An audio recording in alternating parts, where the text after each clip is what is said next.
Welcome to the Arts Arena for a very special evening, the opening event of our 2017 season and our 10th anniversary year.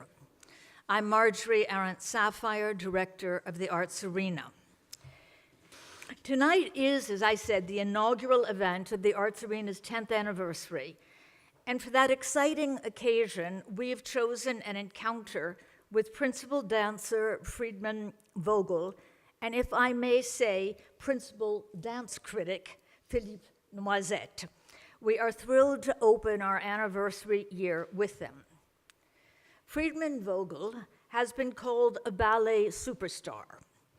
Born in Stuttgart, the youngest of 5 brothers, all working in creative fields, including his oldest brother, Roland, who preceded him as a principal at the Stuttgart Ballet. Friedman Vogel started dancing at the age of 4, and his initial training at age 10 came at Stuttgart's John Cranko Schule. When years later, he was awarded a scholarship to study at the Académie de Danse Princesse Grace de Monaco. He would work with the woman he cites often as his greatest influence, Marika Vessor-Rasova, and I apologize for both my German and Russian pronunciations. It did not take him long for his exceptional talent to be recognized. The winner of international ballet competitions, including the prestigious Prix de Lausanne. After winning the scholarship to the Académie de Danse Princesse Grace de Monaco, and with his mentor, whose name I already mispronounced once, Marika Vessor-Rasova, he was invited in the 1998-99 season to join the Stuttgart Ballet as a member of the Corps de Ballet. In 2002, he was named soloist, which I think is the equivalent of what we would say principal dancer in the States and étoile in France. In the same year, with the Pas de Deux from William Forsythe's In the Middle, Somewhat Elevated, he won the coveted Eric Brun competition for young dancers. And in 2006, he was nominated for the Benoit de la Danse Prize.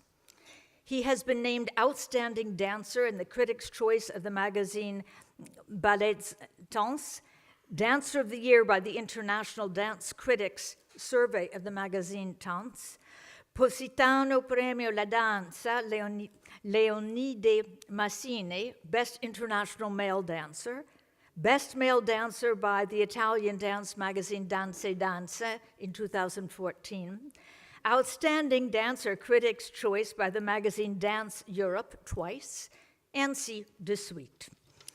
Since 2014, he has been guest principal dancer with the Mikhailovsky Theater in St. Petersburg. In 2015, he was awarded the national title of Kammertänzer, the highest honor in Germany that can be awarded to a dancer. Last year, in 2016, he was awarded the Prix Maya for Outstanding Dancer alongside Aurélie Dupont and Diana Vishneva. He has danced the leading roles in ballets by John Cranko, such as Prince Siegfried in Swan Lake, Romeo in Romeo and Juliet, and the title role in Onegin. He has been Prince Désiré in Sleeping Beauty, Albrecht in Giselle, James in La Sylphide. He has performed Bolero and performed ballets signed Michael Fokine, Georges Balanchine, Jerome Robbins, Kenneth Macmillan, and William Forsythe. Many choreographers have created roles especially for him, including Wayne McGregor, Itzik Galili, and Marco thank you very much, who created a full-length Orlando for him. And Friedman Vogel in Stuttgart, he is Stuttgart's prize export, invited as a guest artist all over the world by prestigious companies, including the Bolshoi Ballet, the English National Ballet, La Scala, and of course now the Arts Arena. He is in Paris, as I said, to perform in Roland Petit Chauve-Souris with the Ballet de l'Opéra de Rome this weekend at Théâtre des Champs-Élysées, And a preview section of this will be shown to you before we go into the reception following our evening. To build a conversation with a dancer of the level of Friedemann Vogel requires a conversant also of exceptional stature. There was no hesitation about whom that should be. Philippe Noiset is France's most eminent and respected performing arts critic. Dance, but also music, theater, even circus. And his range of expertise is matched by the range of periodicals in which his critiques are published. Paris Match, Les Echos, Les Inrocks, Danse Magazine. He is also the author of such books as Danse Contemporain, Le Guide, Talk About Contemporary Dance, Les Grandes Couturières de la Danse, works often called indispensables for both novice and specialist alike. My profound thanks to both of you for being here on this special date for the arts arena. Now it is my great pleasure to present to you, first in images, then in conversation, the extraordinary dancer Friedemann Vogel.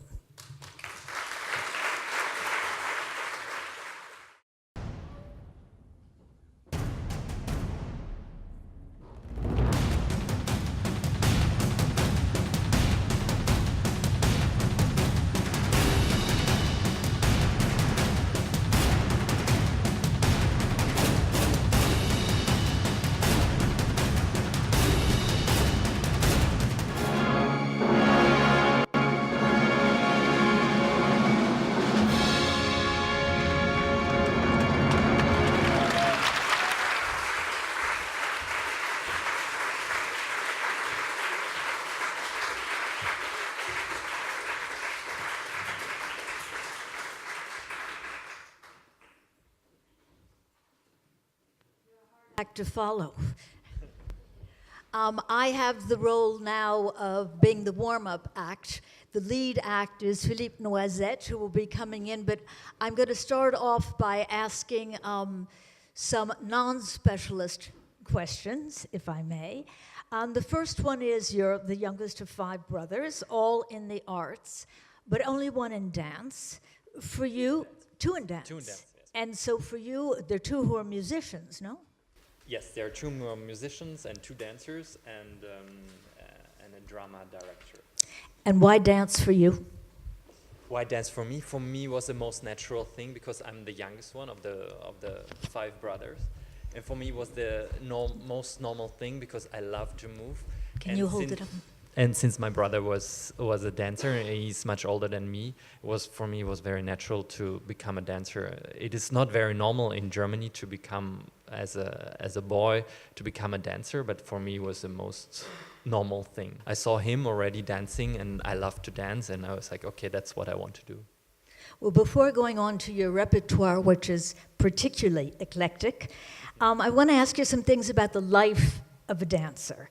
In that you're part of the Stuttgart company, but you travel a lot. You do a lot of guest appearances. What does it mean today, as opposed to 40 years ago, to belong to a company?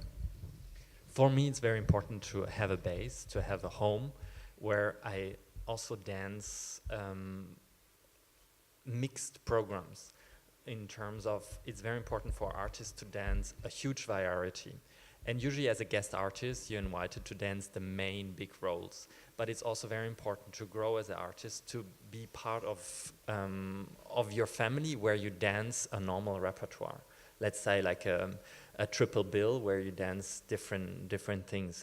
And when you come into a different company and you Yes. have not rehearsed as long with them as you've been rehearsing for Le Chauve-souris, is there any difficulty dancing with a company that you're not used to that much, or is there any resentment on the part of the dancers of the star being parachuted in? You know, dancers are very, very open people, so it's very easy to come in and you feel very comfortable immediately because we're very physical and we touch each other and we kiss on the first rehearsal if it's a Romeo and Juliet. So it's very easy to be really in a family very, very fast. A painter can paint a picture and then go out and eat not just one, but several huge meals. You cannot. Dancing requires a total dedication. And I remember having dancers from the Paris Opera Ballet here, and they're telling us that the reason they married each other is because they've only known each other since they were 5 years old. Balanchine once famously advised his women dancers not to get a dog and don't even think about a husband. Has that changed? Is it changing? It is, of course. It depends on the person and where your priorities that you have to decide yourself, but it's in all your life you have to decide what is your priority in your life. And for me, definitely it's ballet. It is very important to me. So I don't think I have to sacrifice for anything because it's something I love. So I don't need also to motivate myself or something. James Conlon, the conductor and director of the Los Angeles Opera, when he was at the Arts Arena, said that when he conducts different nationalities, they behave differently according to the music, that a French orchestra does not play Italian music the way an Italian orchestra does, and then vice versa. And I wondered if that's true as well of dancers. If a Russian dancer dancing something choreographed or to music by a Russian dances it differently from the way you would. Maybe now in our globalization it changed a lot as we see so much and we have easy access to see a lot of things in the internet. So this has changed, and I think everything is more global. So there isn't any a Russian dancers dancing it differently than a non-Russian dancer, like what I mean. It depends on the dancer, and everyone has their language and how we choose the words. That's how the choreographers choose the steps, and the dancers has a certain movement quality, but it has nothing to do with the nationality, I believe. Is that true as well? We saw a clip with Aurélie Dupont dancing with the Ballet de Tokyo, and you've danced in China and in Korea as well. Is there a special affinity for Asia, and is what you just said about national culture in that sense not being so important today true in terms of Asia as well as the West? Well, Asia has a huge public following. That's why we're invited many times, ballet companies, to dance in Asia, especially in Japan or Korea, because they love ballet, and they love especially ballet from Europe. So we dance there a lot. What you said that it's important to you to dance a variety of roles, and you certainly have done that. So this is a double question. Number one is it unusual for a principal male dancer to also be doing the kind of contemporary work that you do? And going along with that is, what's the difference for you, or is there one, between dancing a narrative ballet and a non-narrative ballet? No, for me the most important is that the message comes across to the audience, and there's something something important I want to say comes across. That's the most important. This doesn't matter if it's in a classical way or in a very contemporary way. So for me that is not really important. When it becomes difficult is if you mix it in the same day. Let's say you have a 2-hour rehearsal of a Swan Lake, and then you have to go into very contemporary work afterwards, and that's difficult body-wise. We mentioned the choreographer who's also at the Stuttgart Ballet and whose last name I cannot pronounce. Marco Goeke. You've said that his work appeals to you particularly, and he set works on you. What is it like to have a choreographer set a work on you? Well, that's the dream. That's a dream of a dancer to be part of a creation, to create something new, and that's a dream, and that's always a goal. And when people ask me, "What is your dream?" Is there still a dream role to come? And there are so many. I mean, a creation is always a wonderful process. This goes along with the next question, has to do with collaboration in a sense as well, which is one of the things that's unique to male principal dancers is that you have to be a partner. And that's quite different when you're out there doing, your magnificent things as a solo. Two questions. First of all, how did you feel? Were you terrified the first time they told you to throw up a ballerina, have her twirl around, and you had to catch her gracefully in your arms? I mean, it is always, I don't know, it always works most of the times. Have But you it ever is- missed? I mean, there have been, of course, some little accidents, but no majors. But I mean, it could happen. Sometimes there are really spectacular and stunning lifts, which can go wrong too. And also I'm very tall, so when I stretch my arm fully up, I think she's almost 3 meters up. So, plus if she's sitting on my hand, then she's even higher. So it must be very high. One of the things that strikes me is, as a soloist, you're out there, the focus is on you. And then when you're partnering, do you feel subordinate, or do you feel that you're an equal partner with the female dancer? But we're talking, so we're expressing a story. We want to transmit something to the audience, And so I don't think that I'm behind or the girl is in front, or we're communicating together. So we're telling a story. So it doesn't matter if you're in front or behind. I assume that there are dancers who are fantastic partners and not great soloists, and great soloists and not fantastic partners. They're different skill sets, aren't they? I don't know. I mean, by also practicing a lot, you get better in both things. So, I'm not going to ask you if you have a favorite partner, but if you could, what would the characteristics of an ideal partner for you have? full passion and the love to work, also because most of the time we spend the day in the studio, which is also part of the process where you really you get to know each other. And so the ideal partner is super passionate, and also the capacity of letting go on stage, that you just let go and let things happen. And that's where it gets exciting, and that's where you can't repeat it again. That's our it's very special in dance, because we never can repeat a performance again. You mentioned that you're tall, and a lot of the critics mention that you're tall, and this is clearly in their reviews considered a positive feature. Dancers used to be, or at least at times were chosen for a certain body type. Mm-hmm. Does that still exist today, that kind of physicality or physical culture? Does that still predominate in dance? I mean, it also depends which costume do you wear, you know, and how you feel comfortable in. Like, many times I have to wear white tights, so you have to be in shape to wear that, I guess. No, You have to have the confidence to go out in a unitard or something, like, that requires also confidence.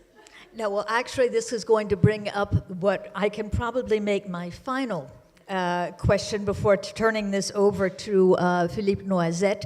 And it's a question I wasn't sure I was going to have the guts to ask, but now that you've brought it up, I will. Yes, tell me.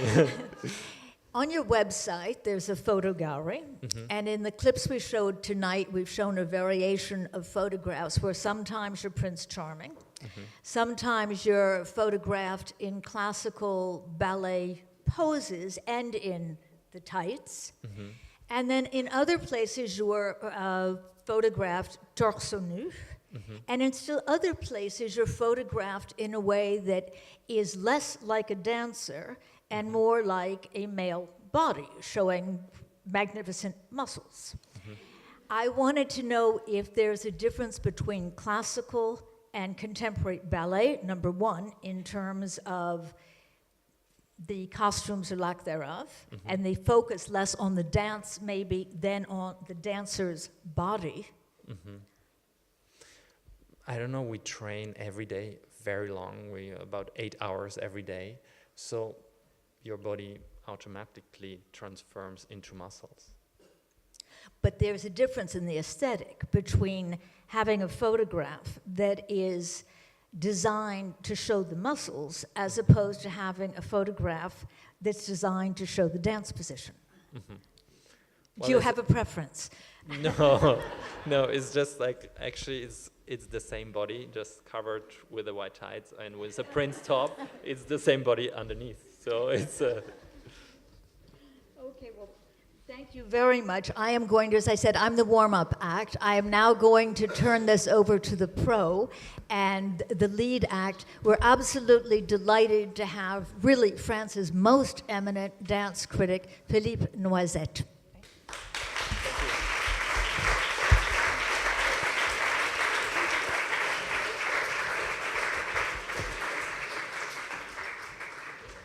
Bonsoir, merci Marjorie. Je dois dire que pour des questions de non-spécialistes, ce sont plutôt des bonnes questions.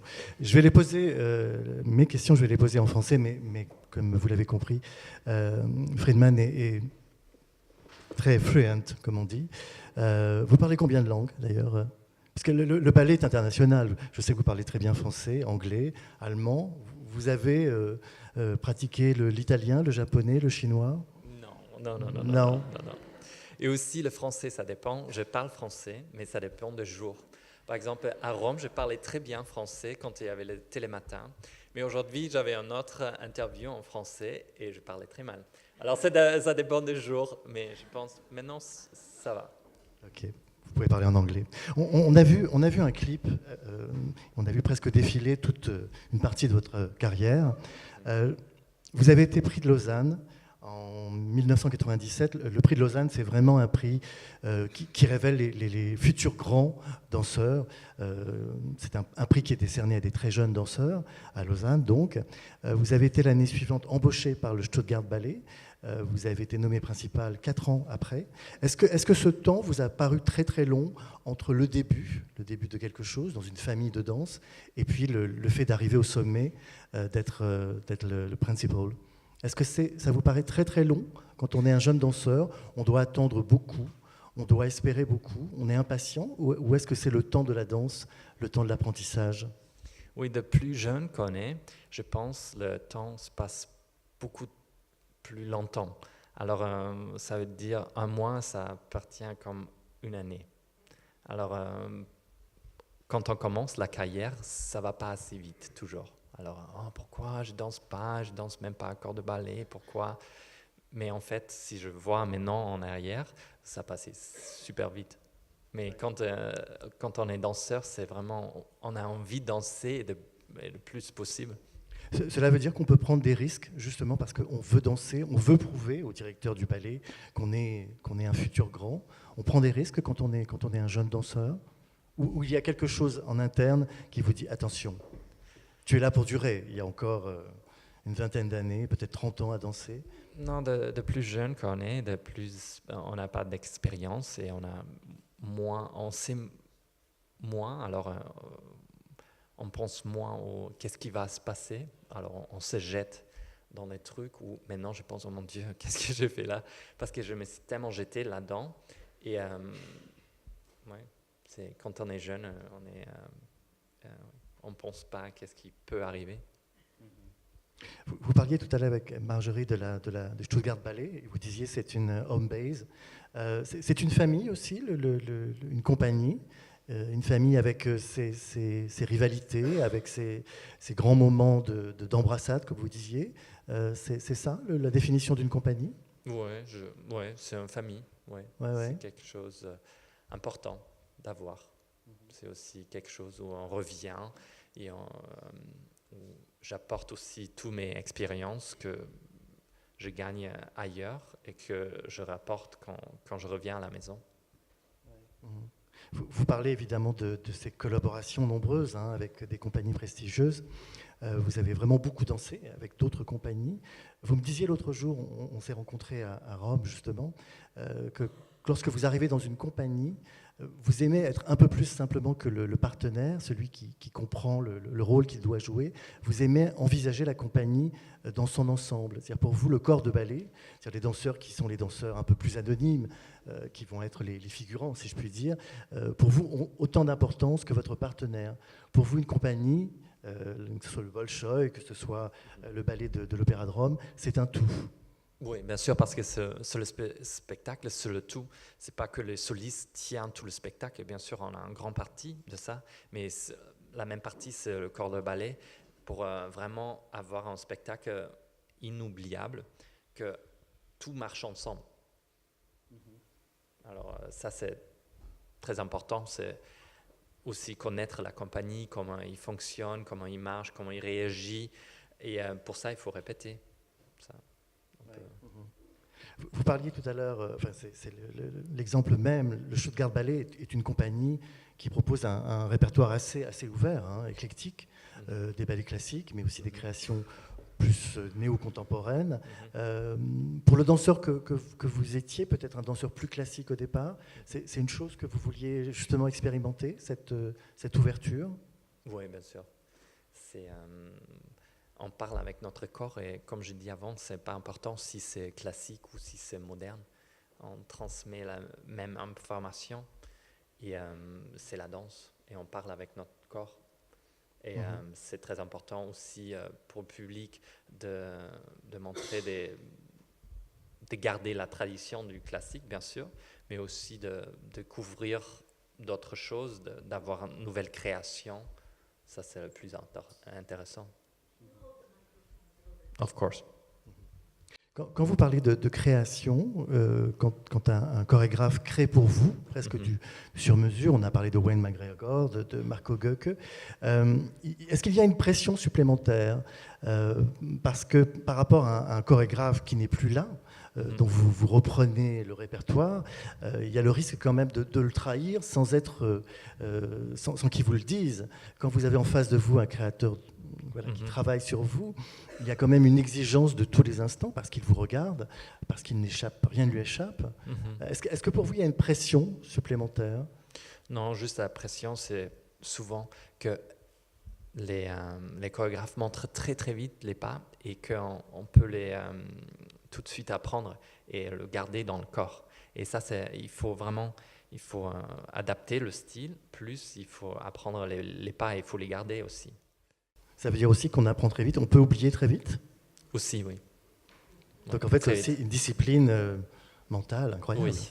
Oui, oui, je peux suivre et après 10 minutes, qu'est-ce que c'était le premier pas? Ça, il faut une mémoire de corps, de muscles, c'est en mémoire de muscles aussi. Pour avoir vu beaucoup de chorégraphes en répétition, j'ai constaté que très souvent, ils comptaient beaucoup sur le danseur, parce que le danseur, effectivement, a une mémoire instinctive, et très souvent peut retrouver le geste initial qu'il avait voulu montrer. Les relations dans ces moments privilégiés de travail en studio, c'est des relations apaisées, c'est des relations... Quelqu'un comme Wayne McGregor, qui est l'un des plus intéressants chorégraphes anglais actuels, c'est facile de travailler avec un esprit comme lui en ébullition permanente? Non, c'est génial. En fait, avec tous les grands que j'ai rencontrés, ils étaient géniaux et super sympas et aussi très on earth. C'était vraiment un grand plaisir travailler avec eux. Je pense parce qu'ils ont authentique qu'est-ce qu'ils font. Alors, ils jouent aucun rôle. Alors, ils ont comme ils ont et quelquefois, ils n'ont même pas des notes, que ça sort. Alors, on se demande d'où ça vient. Alors, est-ce que ça ne vient pas justement de vous, de ce que le danseur inspire? Je sais que beaucoup de chorégraphes travaillent à partir d'improvisation. Après, même William Forsythe, je l'ai vu il n'y a pas très longtemps, et il demandait vraiment à ses danseurs, en l'occurrence c'était les danseurs du Ballet de l'Opéra de Paris, de proposer des choses. Ça ne veut pas dire qu'il ne chorégraphie pas, mais il a envie de les inclure dans un processus de création. Ça vous arrive justement Oui, bien sûr, c'est toujours un travail ensemble. Mais après, on se demande quand le solo ou le pas de deux finit, oh mon Dieu, ça marche avec la musique, ça marche avec tout, mais comment il savait que ça va marcher tout? Ça, c'est pas nous à faire, mais bien sûr, on a aidé de créer aussi. Mais quand c'est à la fin, c'est complet, on dit, mon Dieu, comment il a fait? Ou elle. Vous dites elle, il y a très peu de femmes chorégraphes dans le milieu Mais Crystal Pite, classique. elle est néoclassique. très très forte. On parle de Crystal Pite, mais c'est vrai qu'il y a une absence de femmes chorégraphes. Oui, c'est vrai, il y a moins Ouais, de chorégraphes femelles. Vous parliez tout à l'heure de proposer des choses. Est-ce que chorégraphier, ça vous a déjà, comme on dit en français, titillé? Vous avez déjà eu... ou alors vous vous dites non, Non. ce n'est je pas mon pense truc. Non, je pense que c'est un autre talent qu'on a ou on n'a pas. Et je pense que j'en ai pas. En fait, vous venez de travailler Yes.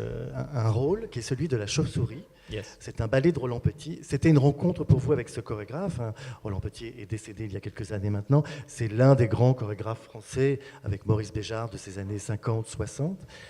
C'était une première pour vous, Roland Petit. Yes. Talk about that. It's such a joyful ballet, and it was such a pleasure, or it is such a pleasure to dance this ballet because also the music just like makes you dance and like just wants to make you move, and it's just something. Also, it's a piece which I know since I'm small. This is such a famous masterpiece of Roland Petit that suddenly I'm dancing it. It's always like for me very special that I wouldn't think of that 20 years ago that one day I will dance in Paris, La Chauve-Souris, in the theater where it has been created. And that's something really amazing, which I can't believe when I think back. C'est aussi un ballet très joué, très théâtral. Vous avez vraiment, il y a un côté presque burlesque. Hein, vous jouez le rôle d'un mari volage, mais volage dans tous les sens du terme, puisque c'est un mari qui s'envole, et que sa femme va essayer de reconquérir au cours d'un bal masqué. Il y a un côté très joueur dans ce ballet, et cela révèle le danseur en vous, ça révèle presque un comédien. Yeah, it was a new part of me, and that was my challenge, and that makes you grow as an artist, and not only as an artist, but also as a human. This is some experience I got, which no one can take away from me, and that I will always have that in me. Vous avez pris beaucoup de temps, hein, vous m'avez dit. Vous avez passé 3 semaines à Rome Yes. pour vous investir, pour prendre le pouls de la Yes, I compagnie. think- C'est beaucoup hein, pour un danseur, avoir ce privilège, c'est vraiment assez rare. Yes, I mean, if you have a new ballet and you have never danced it, I think you should put effort in to make something good out of it. Otherwise, if you just learn it, of course, we can learn steps very fast. That's how we're trained. But there's also like if you put more pressure and time in something, that will be something new and something important for you, also, and then also you can be more comfortable with the whole thing. Et je crois que juste après, vous allez reprendre le boléro de Maurice Béjart. Donc vous faites vraiment un double French act. Là, Yes. c'est vraiment votre moi français. Parlez-nous qui est vraiment un ballet iconique qu'ont dansé Sylvie Guillem, qu'ont dansé Nicolas Le Riche, peut-être Vichneva l'a dansé aussi, je crois. Parlez-nous de comment on rentre dans un rôle qui a déjà été habité par tant de grands danseurs. Est-ce qu'on est vraiment frais quand on rentre dans le boléro? Est-ce qu'on se dit, je suis le premier à le danser? It is something that you cannot imagine until the first time you go onto the table. There's something which like comes out of you, which I didn't know of myself, and that is something maybe has to do with the table or something. Yeah, that's maybe the magic of the stage, of the moment, that you can't copy something again, or you can't do the same thing again. And that's a bolero is something really unique. Every performance is like it's the first time. Friedman parle d'une table, puisque effectivement la scène, c'est une table sur laquelle il évolue. C'est un rôle qui est un rôle masculin et féminin, puisque Maurice Béjart l'a écrit d'abord pour un homme, Non, ensuite pour pour une une femme, je femme, pense. pour une femme d'abord, ensuite pour un homme, Georges Donne. C'est assez étonnant. On parle souvent du métier de danseur, et j'ai envie de vous poser la question, qu'est-ce qui vous fait, non pas vous lever le matin, mais qu'est-ce qui vous fait continuer à aller au studio? On sait que c'est long, on sait que c'est de la routine, on sait qu'on répète beaucoup de choses, et pourtant il faut arriver, j'imagine, le matin dans le studio avec un état de fraîcheur, une fraîcheur d'esprit, une espèce d'envie. Qu'est-ce qui vous fait trouver encore un moment de plaisir au studio, s'il y en a? No, for me, it's, of course, I wake up in the morning and I don't feel good sometimes, and you don't want to like get up, and you're tired and you have pain maybe from the show the day before. But then you come to the studio and you start to stretch and you start to open up, and that makes you feel very good. And then you have the music with you, so it's really hard to miss the day with that. It is really, it brings you in a good state. Et le jour où on miss the day, comme vous dites, le jour où on n'est pas à 100%, on fait comment? You try your best always, but of course you cannot be always amazing, but you have to accept it also.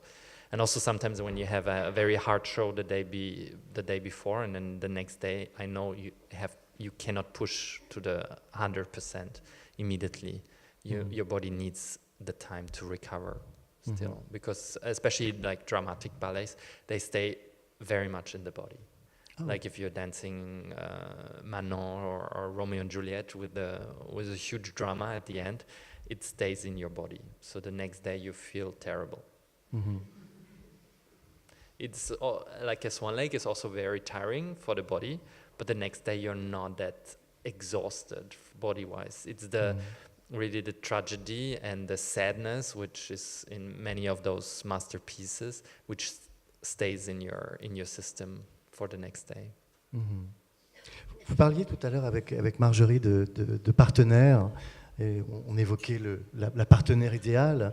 Est-ce que la partenaire idéale, ce serait aussi celle qui anticipe le mouvement, qui a une intuition?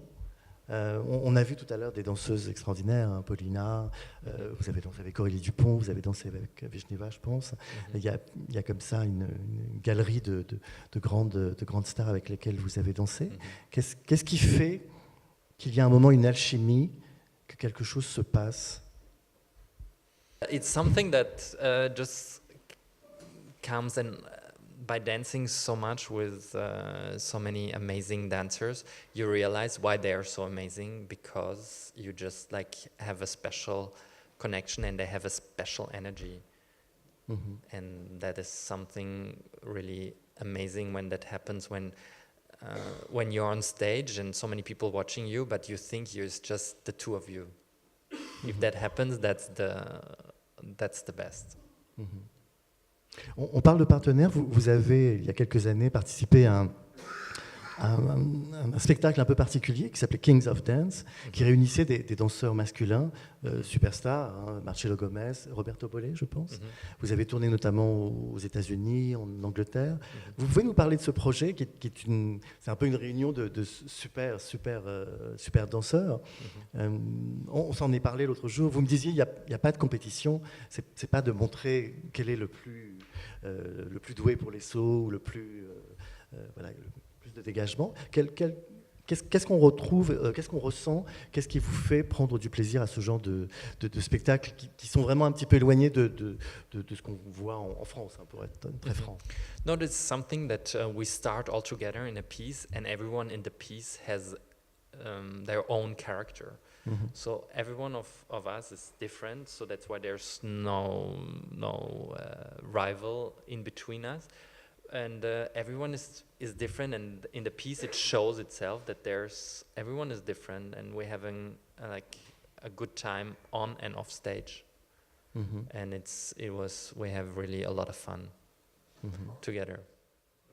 Et c'est le genre de projet que vous faites sans doute très très sérieusement, mais qui est aussi une récréation par rapport à ces ballets dramatiques dont vous avez parlé, puisque là ce sont des pièces courtes.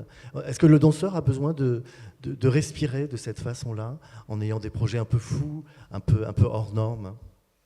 Of course, it's always good to change because otherwise you keep on repeating things, and like I said before, you can't repeat again. But sometimes when you do it very close, sometimes we have the general rehearsal on the day of the show, and that is very hard. Not only physical, of course, physical as well, but also you start. It's still in your system so much, the general, that in the show you think, oh no, I did this like this, and I did it like this.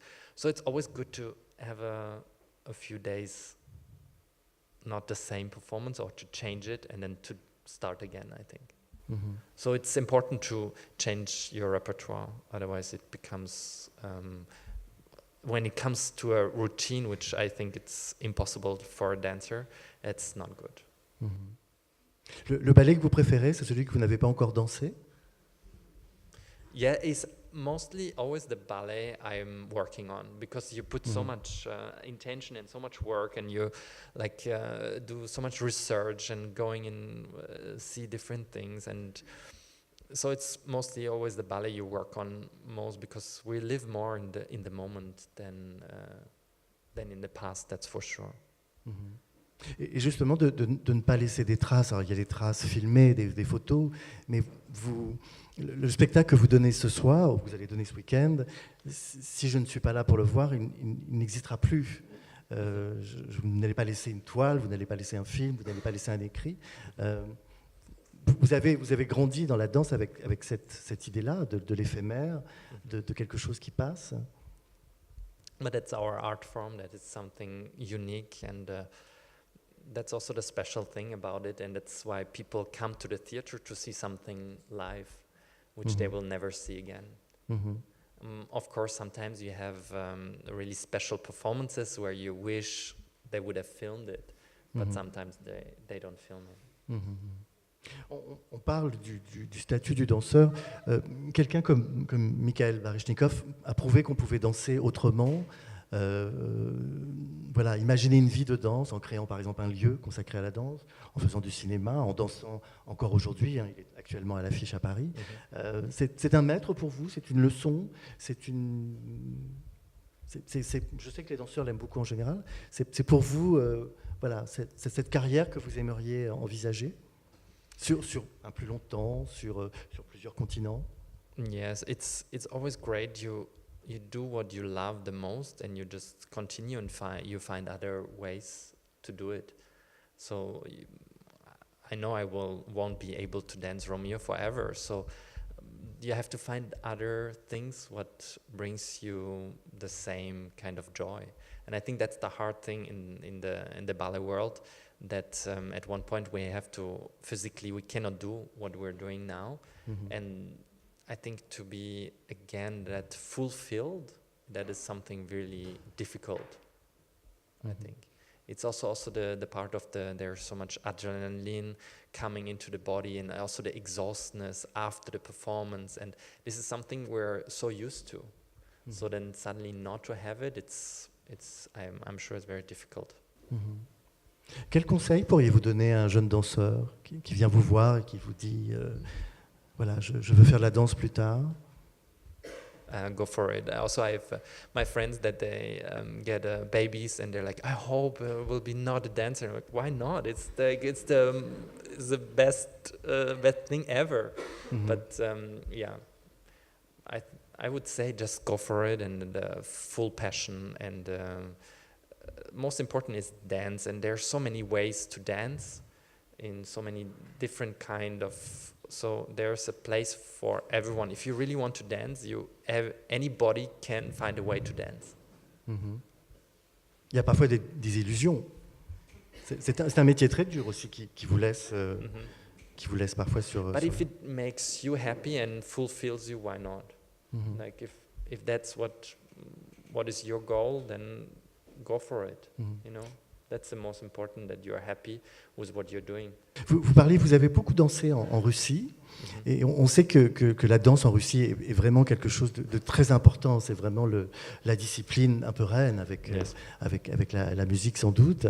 Il y a beaucoup de passion, il y a beaucoup de... Vous le ressentez quand vous venez danser en Russie, vous ressentez ce public parfois intransigeant, hein, qui peut siffler, et qui Oui. peut aussi applaudir, qui peut attendre des heures pour voir un spectacle. On ressent cette chose-là, qui est sans doute unique, hein.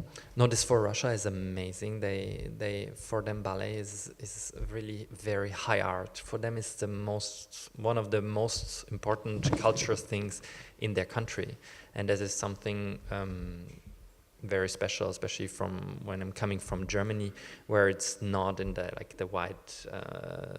The population is not that crazy about ballet. Like in Russia, it is very important, and already in school, their education is very cultural and very balletic and very music orientated.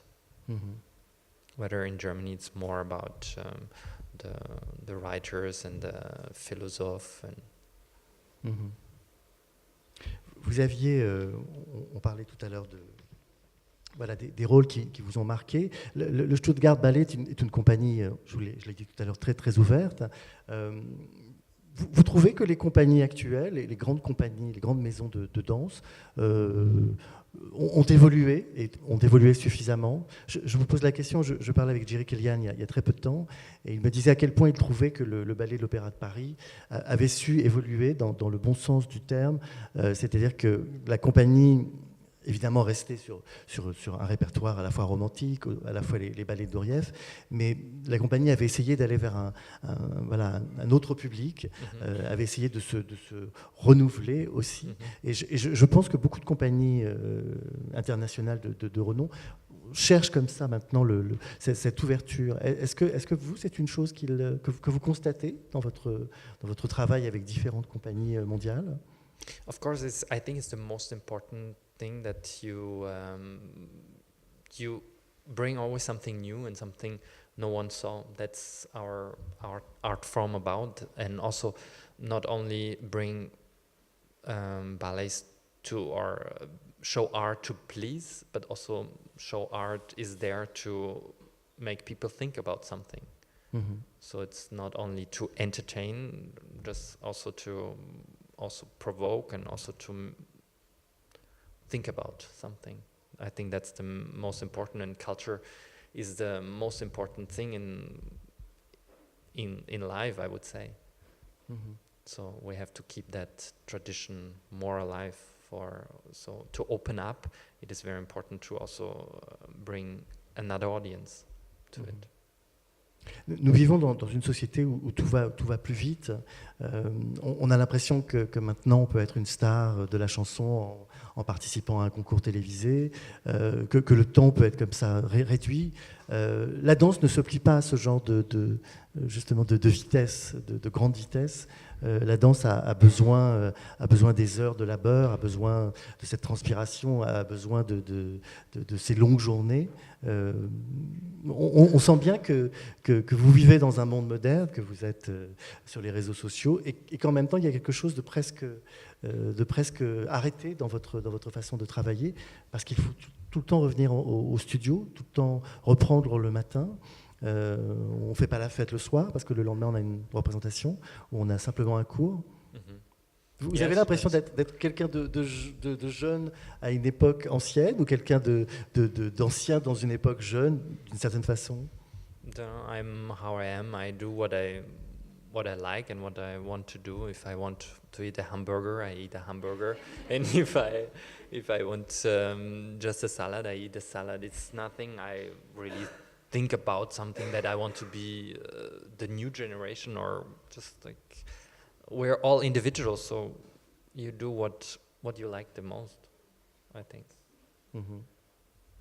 Ce que vous aimez le plus, on l'a compris, c'est danser. Vous êtes une famille où il y a des danseurs, des musiciens. Il y a une autre passion, un autre hobby que vous avez développé. Vous avez...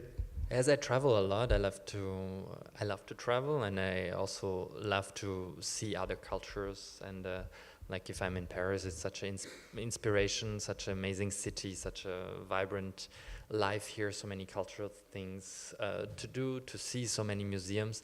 And that also it's part of very important for my career, that I travel so much, and this is something also maybe it comes across through the dancing, because it's not only the steps, you're talking something. And the more you see, the more experience you have, the better it is. Justement, une compagnie de ballet, est-ce que ça n'est pas aussi un cocoon, un cocon comme ça qui vous protège du monde extérieur?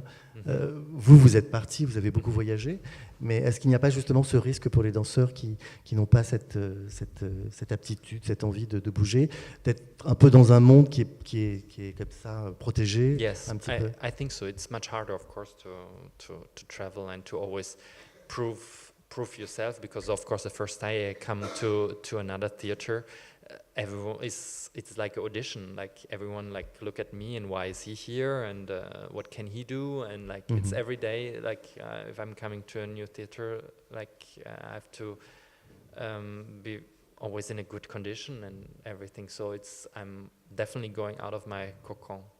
But I think that makes you stronger and better. On vous a vu tout à l'heure dans les images qui défilaient, dans des rôles très, voilà, des rôles de prince. Je crois qu'il y avait des images de Forsyth.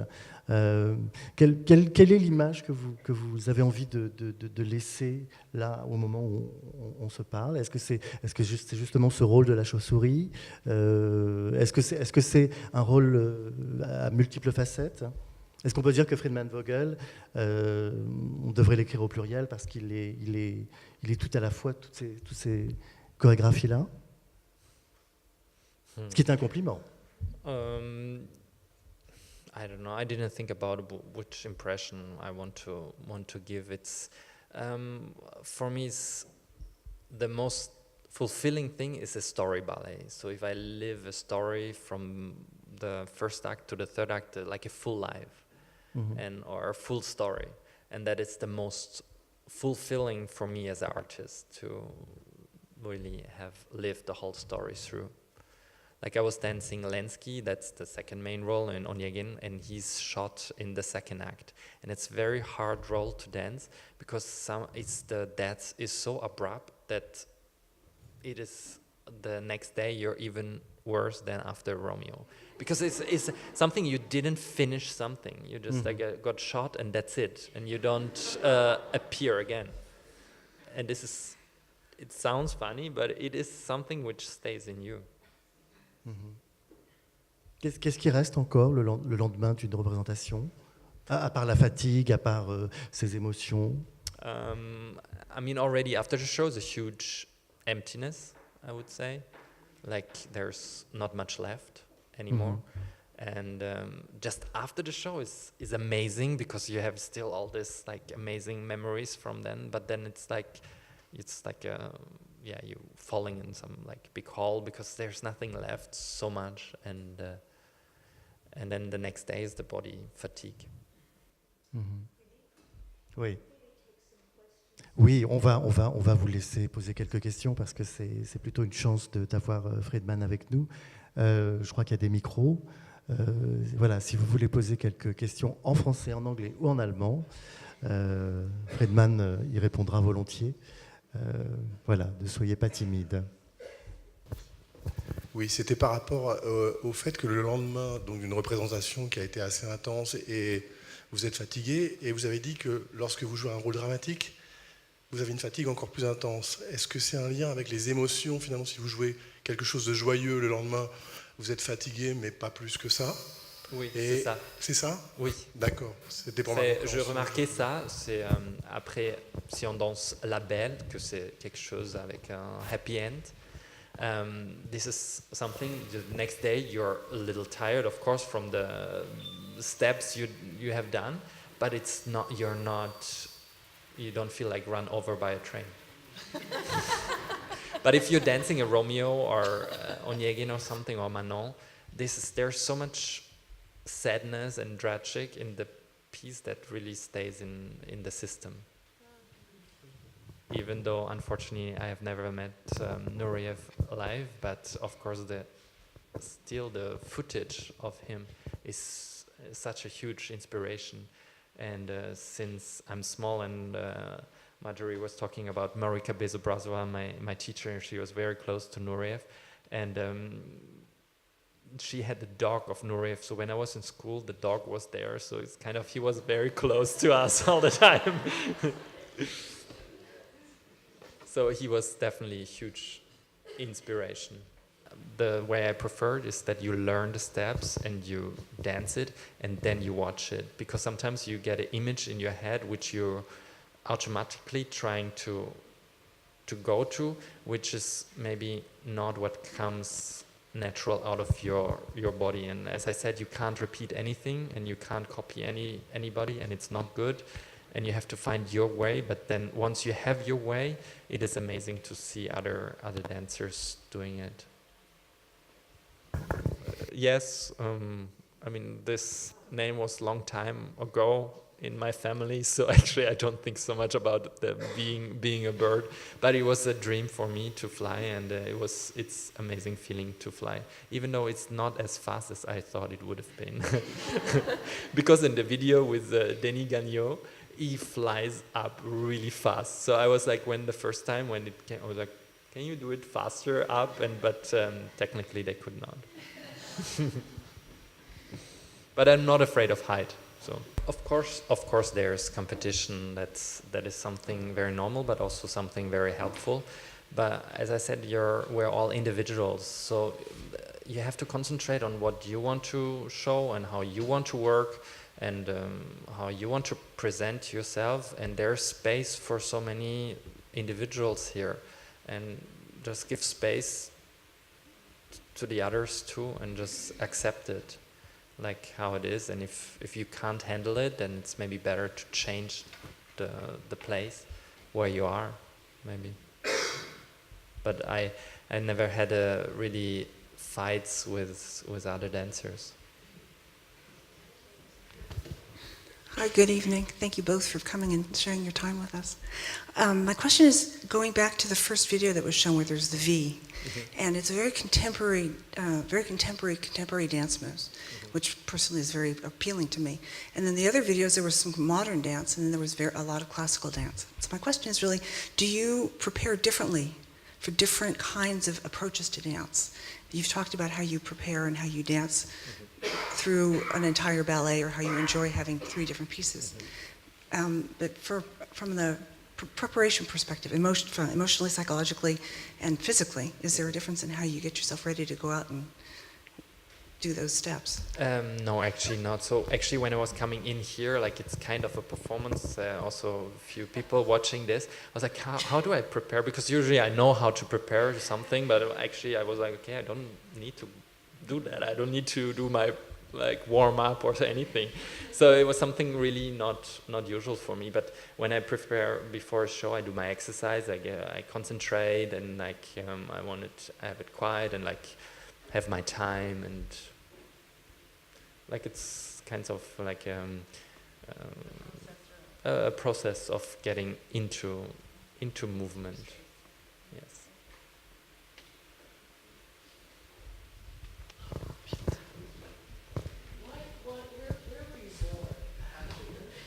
In Stuttgart, yes. I was born in Stuttgart. Yes. Yes. And believe it or not, in our company, we're about 70 or 80 dancers. We're only 2 German dancers in the whole company. And I'm the only one from Stuttgart.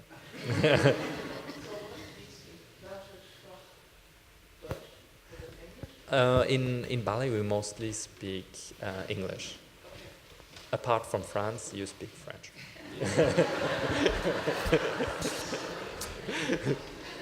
La preuve. Mais les mots de la danse sont français. Oui. Donc, en fait, vous avez parfois des conversations en anglais avec des arabesques, avec des accents un peu étonnants, Yes. des grands jetés et des tours. Grand jeté. Yes. Ceci dit, c'est très intéressant ce que vous dites sur les compagnies qui sont, à part peut-être les compagnies russes où il y a majoritairement Yes. des danseurs russes. L'American Ballet Theatre est une compagnie mais multi-internationale. C'est assez étonnant. Là, je suis surpris parce que je pensais qu'il y avait plus de danseurs allemands Stuttgart Ballet, mais c'est assez. Les compagnies qui sont comme ça aujourd'hui. Même le ballet de l'Opéra de Paris, qui semble très franco-français, accueille en fait beaucoup d'Italiens, des danseurs néo-zélandais, des danseurs finlandais. C'est beaucoup plus ouvert qu'on ne l'imagine. Tant mieux. Yes, like this, what we said, it doesn't matter from which culture you come. It's just important how you move and how you express with your movements. Then you can be from any culture, and that's something amazing for a dancer to perform worldwide with, like, being understood worldwide.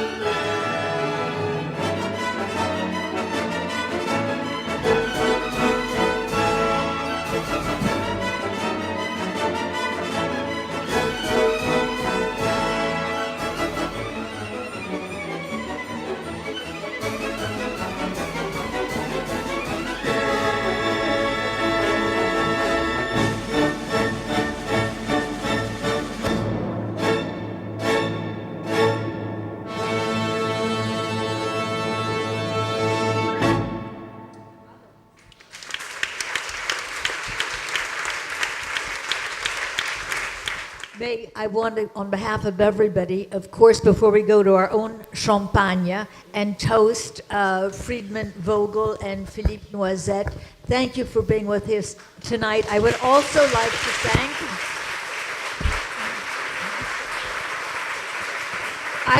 to thank please,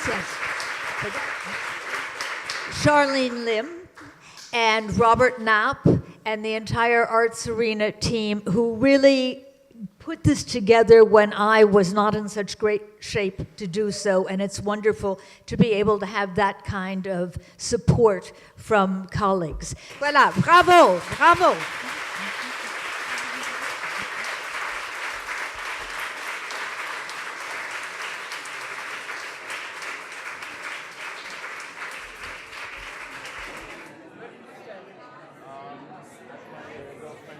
I got a very interesting insight into the inner workings of a ballet dancer, particularly a principal ballet dancer. It's really quite fortunate because I don't move in the dance world. I don't really have very much contact with those circles. So to be able to see kind of the thought process, the inner workings, the daily routine, all that kind of insight into the world of ballet is a very unique thing for me. To achieve those pinnacles of success and yet to still be super down to earth and very connected to himself and to his individuality and his thought process, those are very rare traits. J'ai trouvé que c'était quelqu'un de très profond et il disait beaucoup que en fait, ce qui le conduisait dans sa carrière, depuis l'âge de 4 ans, c'était la passion. Donc, j'ai trouvé ça très intéressant, son fil conducteur, c'était que voilà, et l'intensité en fait de chaque moment qu'il vivait, j'ai trouvé ça très, très porteur. I'm a medical doctor, so I could see what kind of, for example, connection he has with his body, his mental or emotional state of mind, and how does he deal with the pressure he has or with the high expectations people have from him or he has from himself. So that was interesting. Moi, ça m'intéressait beaucoup d'entendre parler justement de la nouvelle génération, comment est-ce que eux voient la danse aujourd'hui, parce que justement on a l'habitude d'entendre nos mentors, donc ceux de l'ancienne génération. Donc voilà, donc j'étais curieuse.